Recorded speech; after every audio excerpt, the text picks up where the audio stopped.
was 30 Silver, Sinister Man, Have At Thee. Oh, sorry, Doc and Sinister Man, Have At Thee. Before that was Goat. We have 30 Silver in studio with us tonight. We also have George, we have Tony, myself. You are listening to My Night Out Radio. If you want to get in touch with us, mynightoutradio@verizon.net. Send us an email. Facebook /My Night Out. Instagram, DJ Psycho Eddie. I still have the Twitter account at DJ Psycho Eddie. We're straightening out the radio show's Twitter account at this point. Also, you want to hit us up, mynightoutride.com for all your local events and upcoming events. So, guys, where do you go from here? You're established. You're touring. What's your next big step that you guys are looking forward to? Well, I mean, we actually signed to an indie label out of Baltimore called Bad Talker Records for our next full length, and that's going to be a blast. And they're great guys to work with. And beyond that, I mean, I've never been one of those people that is like, oh yeah, clearly my end result is fame and fortune and the Family Values tour, which I don't even think exists anymore, so that's probably a really dated reference.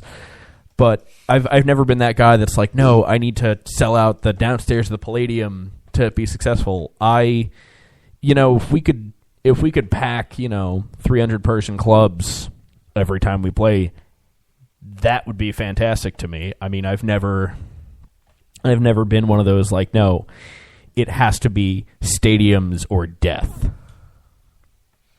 So you're just looking for that consistency, I think is the word I'm looking for, of a decent-sized crowd no matter where you go. I get to play music that I wrote that I love for people that seem to appreciate it, and that seems like a pretty good dream to me. Sounds good to me. Yeah. Where Where do you stand on the cover? Will you throw a cover in there, or will you just... Oh, absolutely. Oh, yeah. All right. We've definitely. I mean, you know, last hour on the Tony Jones Show, we played a cover of the greatest punk band out of Rhode Island ever, Crinkly Ass Crackers.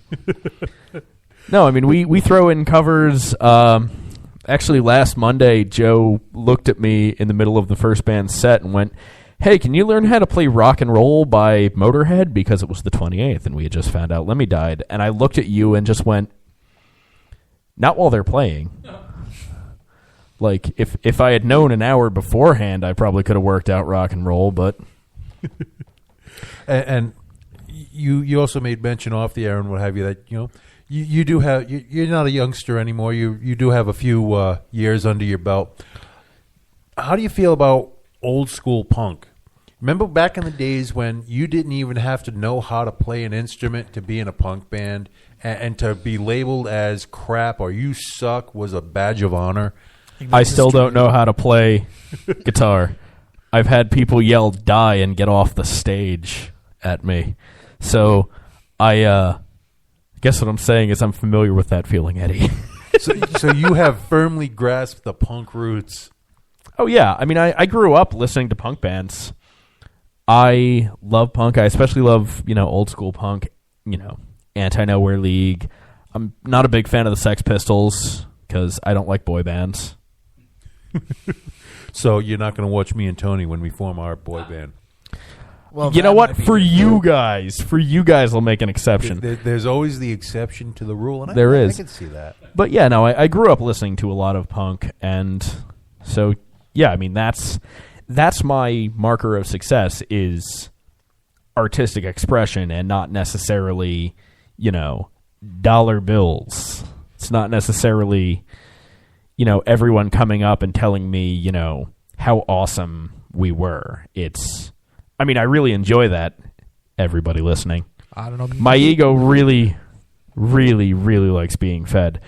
Yeah, but I'm glad you went around to the ego because the bullshit was getting pretty deep here for a second. Yeah. You mean to tell me that you don't play music to get laid more? You don't play music to, like you said, you gratify the ego. Okay, now I'm with you. I'm married. I get laid plenty. But by the same woman. Isn't that a contradiction of terms? Nope. Not if you're doing it right. So you're newly married? Year and change. We've been together for 4.5. Yeah. Try when you hit that 20-year mark. Let me know how that's working out for you. That's what the Deb, if you're listening, I'm that's sorry. what the clown mask is for. Yeah, that's an interesting, Spice it up. that's an interesting question, though. How many of us, play in bands and things like that and do other creative things for our creative expression and satisfaction, and how many do it for low purposes? Define low purposes, because I have a lot of low hanging fruit. I think is what I'm. I don't know that we'd call getting laid a low purpose. That seems like a pretty high purpose, actually. Well, It's more noble. Well, it's Yeah, that's a pretty noble pursuit. that's my free point. free drinks and getting laid is a pretty noble pursuit. Well, George. that's my point. So I consider those the noble purposes of being in a band. But then you start mouthing off about self-expression and all this. Well, FCC, right, Tony? Yeah. I mean, I'll note that when I say self-expression, you're also talking to a guy who has thrown his guitar at his drummer. I'll finally cop to at, not to. You're talking to a guy who once screamed so loud and so long into a microphone that he passed out in the middle of it, smashed his head on the mic, dropped to his knees, and kept going.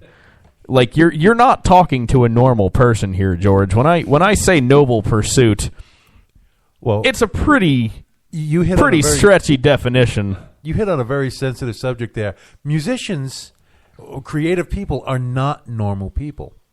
You have to not. be damaged goods in order to get this creativity out of that orb you have on your shoulders. You do. Actually, you could use that as a rule of thumb. If a band is mediocre or they suck, they're normal people. Yeah. Quote unquote normal.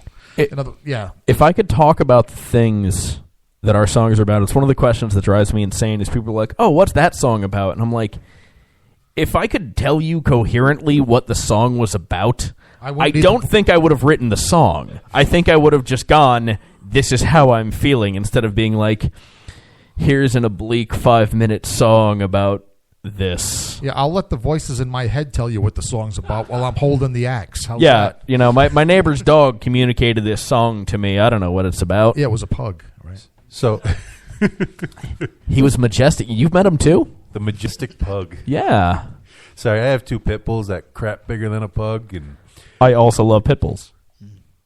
oh, I love all animals. They're well, fantastic. I love animals too, but in varying degrees. Pugs, I don't think are on top of my list, but they're all right. Now, They're right. now, when you say you love you, now we talking in a culinary way at this point, or There are With several peanut animals- butter? There are several animals that I like culinarily, like the majestic cow. yes. You give me a cow, I will take a knife and I will carve a hunk out its backside and throw it on a grill. It doesn't have to be cooked all the way; just scare away the germs. Well, put it this way: whenever I go to the zoo, they put me through a metal detector to make sure I'm not bringing my knife and fork. So, Yeah. yes, I understand that completely. But I mean, as far as domesticated animals, as far as the cats, the dogs, your household pet, your average household pet. Because I did know someone who had a pet pig for a while, which turned into dinner. Tasty bacon. Well, yeah, as soon as they got laid off from their job, right? Oh, yeah. The pig starts. Yeah. But that aside, I mean, we just went off on another tangent, which I love. But This is really getting off the rails, everybody. Oh, We're I'm real telling sorry. you. What? I'm a rail- bad influence. What No, rails I were we? like this. What rails were we supposed to be on? I'm a very organized person. I have a list of things that I can talk about. I have like punch notes and everything that I haven't hit a single one. But Well, You're welcome. those are the best shows. We had Sess Carney in here. I think it was episode 20 or whatever.